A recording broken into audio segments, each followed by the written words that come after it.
My name's Logan Couch, and this is my video log for Lucas Messer's Communications 100 class. The first question for this video log is to describe a time in your life that illustrates how communication is a symbolic process. Every day people communicate through symbols. There's eye contact, verbal communication, video communication, and communication through like sign language and stuff like that.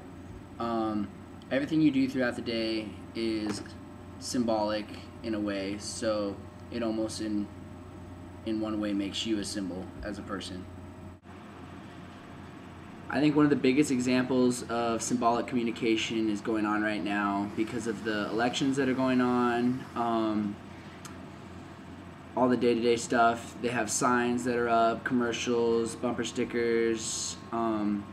They all contain like flags, Americanized things that make you feel like they're true Americans, and if you vote for them, that it'll be the right thing to do, and it's promoting freedom, and not necessarily true, but it's a way for them to communicate and make you feel like they're the right choice through symbols and everything that they do. Another example of symbolic communication is how you communicate with people throughout day-to-day life. Like your friends, you already kind of know how they talk and everything, so you communicate differently with them compared to how you would communicate with your teacher or your boss maybe. So that's another example of how I have symbolic communication throughout the day.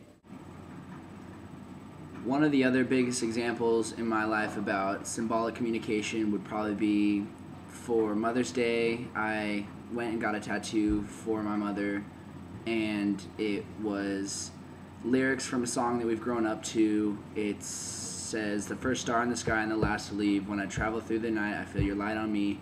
And that song meant a lot to her and meant a lot to me, so I had planned on getting it for quite a while, and then on Mother's Day I showed it to her, and it meant a lot to me and her, so I think that's another way of showing how that communicates between us as a symbol.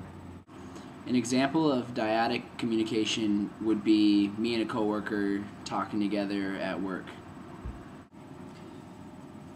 An example of intrapersonal communication would be communication in a classroom in like a group setting if you had a group project or whatever.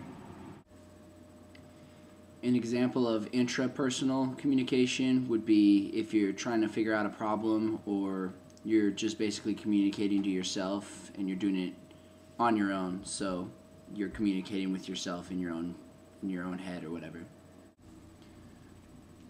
For the last question, using characteristics of communication competence, evaluate one transaction you have observed or experienced in your life.